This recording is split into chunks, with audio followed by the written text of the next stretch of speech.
कैसा लगेगा आपको अगर आज आपको पता चले कि आपकी मौत होने वाली है, या आपका ही रिश्तेदार या कोई घर वाला आपके ही जान का भूखा हो। नमस्कार दोस्तों, मेरा नाम है बे और हमारी आज की कहानी ऐसी ही एक घटना पे आधारित है।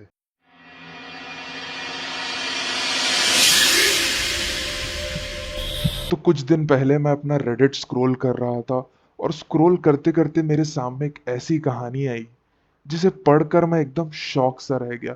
इस कहानी को पढ़ने के बाद मुझे ऐसा लगा कि मैं क्यों किसी पर भरोसा करूं। तो दोस्तों, आज की हमारी कहानी है प्रिया के बारे में। प्रिया 2 साल की उम्र से ही अपने माता पिता के साथ मध्य प्रदेश के जबलपुर शहर में पली बड़ी थी। प्रिया बचपन से ही बहुत ही आउटगोइंग और एक क्यूरियस लड़की थी। प्रिया के घर कभी कोई ज्यादा रिश्तेदार नहीं आते थे, ना ही प्रिया अपने कोई रिश्तेदार को ज्यादातर जानती थी। वो बस कभी कभी अपने नाना नानी के घर आया जाया करती थी, जो खुद जबलपुर में ही रहते थे। प्रिया की माँ उसे बताया करती थी कि वो एक गांव में पैदा हुई है, जहां उसके पापा उनकी फैमिली के साथ पहले रहते थे। बचपन से ही प्रिया को अपने दादा दादी के बारे में जानने का बहुत शौक था।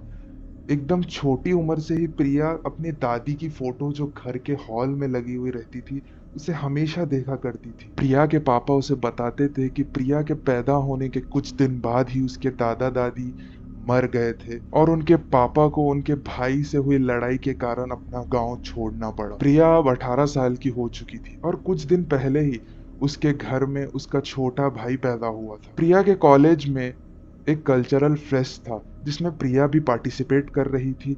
तो प्रिया अपने घर कुछ दिनों से लेट जा रही थी। तो एक दिन जब वो अपने कॉलेज से घर वापस जा रही थी, तो उसके फोन पर एक मैसेज आता है। ये मैसेज कोई आम मैसेज नहीं होता।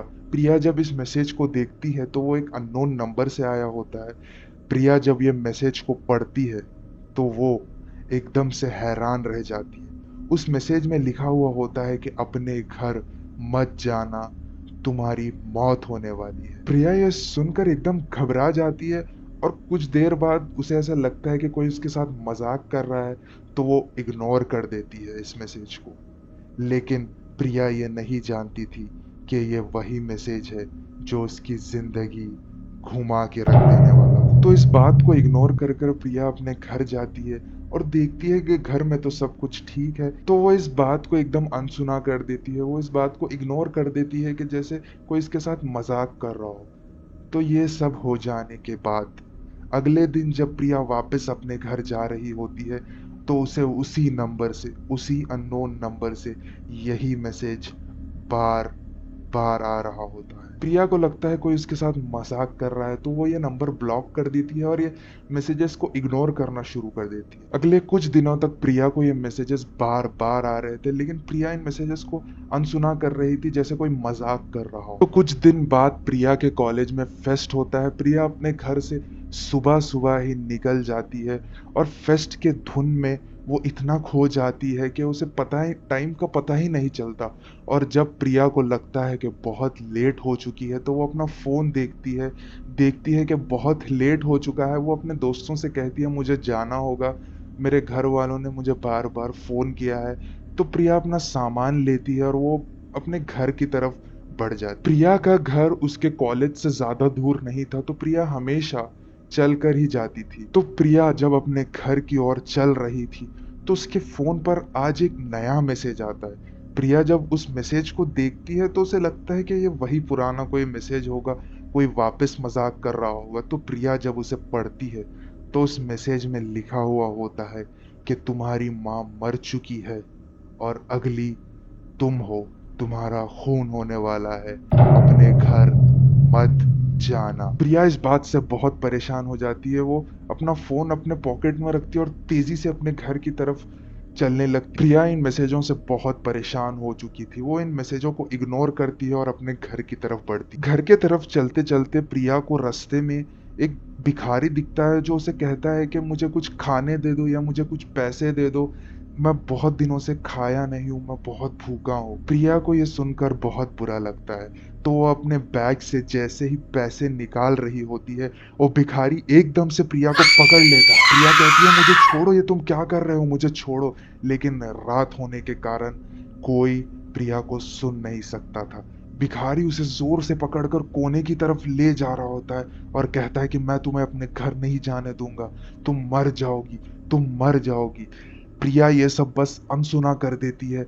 वो जैसे तैसे अपने आप को छुड़ाती है और बस अपने घर की ओर बढ़ती है। प्रिया भागते भागते अपने घर के तरफ पहुंचती है। वो देखती है कि उसका दरवाजा खुला हुआ है और घर में बहुत अंधेरा हुआ है। प्रिया बस भागते भागते अपने घर की सीढ़ियां चढ़ती है और अपने माता पिता के रूम में घुसती है।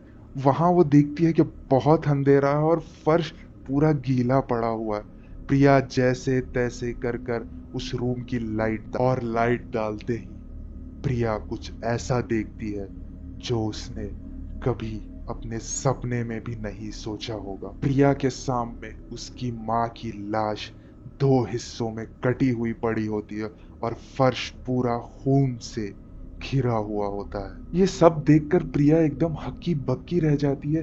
वो ये सब हजम ही नहीं कर पा रही होती है कि एकदम से उसे अपने भाई के रोने की आवाज आती है। वो ये सब छोड़कर बस नीचे भागती है, चिल्लाते हुए कि गौरव मैं आ रही हूँ, गौरव गौरव, ये सब चिल्लाते हुए वो नीचे पहुंचती है, देखती है नीचे भी फ्लोर सारा खून से घिरा हुआ है और सामने उसका भाई रो रहा है। वो बस जाती है, अपने भाई को उठाती है और रोते रोते जैसे ही वो अपने भाई को लेकर उस कमरे से निकलती है, उसकी नजर उसके पापा पे पड़ती है। वो बस अपने भाई को बाजू वाले बेड पर रख कर अपने पापा की तरफ बढ़ती है और कहती है पापा पापा। और जैसे ही वो नजदीक बढ़ रही होती है, उसके पापा जो जमीन पर पड़े हुए होते हैं वो एकदम से पलटते हैं और प्रिया का गला पकड़ लेते हैं। प्रिया ये एकदम देखकर वो घबरा जाती है। वो सामने अपने पापा को नहीं, एक शैतान को, अपने कातिल को देख रही थी। ये सब बस प्रिया प्रोसेस ही कर रही होती है कि इतने में उसके पापा उसका सर लेते हैं और दीवार पर मार देते हैं, जिसके कारण प्रिया का सर फट चुका होता है।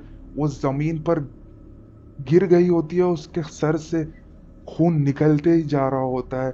वो बस अपनी धीमी आवाज में कहती है कि पापा मुझे छोड़ दो, पापा मुझे छोड़ दो। तो सामने से उसके पापा कहते हैं मैंने तो अपने माता पिता को नहीं छोड़ा, तो तुम क्या हो, मुझे माफ करना, वो मुझे मार देगा अगर मैंने तुम्हें छोड़ दिया तो। दोस्तों, ये प्रिया के सुने हुए आखिरी बोल थे। इसके बाद प्रिया की मृत्यु हो जाती है। कुछ महीनों बाद प्रिया और उसके माँ के शरीर के टुकड़े उसी घर के गार्डन में मिलते हैं। सब लोग बस ये देखकर हैरान रह जाते हैं। आगे आगे जब ये स्टोरी और आगे बढ़ी, ये कहानी जब और आगे मालूम चली, तो लोग कहते हैं कि प्रिया के पापा शैतान की पूजा करते थे। वो हर एक नए जीवन पर दो लोगों का बलिदान देते थे। उन्होंने ही अपने माता पिता को मारा, उन्होंने ही प्रिया और उसकी माँ को मारा। लेकिन दोस्तों, प्रिया के पिता और उसके भाई का आज तक कुछ पता नहीं चला। इस कहानी के साथ बहुत से सवाल सामने आते थे कि कौन था वो भिखारी जो प्रिया को रोकना चाहता था, कहाँ है प्रिया के पापा और उसके भाई। लेकिन सबसे इंटरेस्टिंग बात यही नहीं थी दोस्तों। ये कहानी मध्य प्रदेश के एक लोकल न्यूज़पेपर में छपी थी। कहानी तो छपी थी दोस्तों, लेकिन जब इस कहानी के लेखक का नाम पढ़ा गया तो जिन जिन ने ये कहानी पढ़ी वो बस मेरे जैसे शौक रह गए। इस कहानी के लेखक का नाम था गौरव शर्मा, वही गौरव शर्मा जो प्रिया का भाई था। धन्यवाद दोस्तों। अगर आपको कहानी पसंद आई तो लाइक करें, सब्सक्राइब करें और शेयर ज़रूर करें दोस्तों। और ऐसे ही कहानियाँ सुनने के लिए सब्सक्राइब ज़रूर करें बेवॉच को।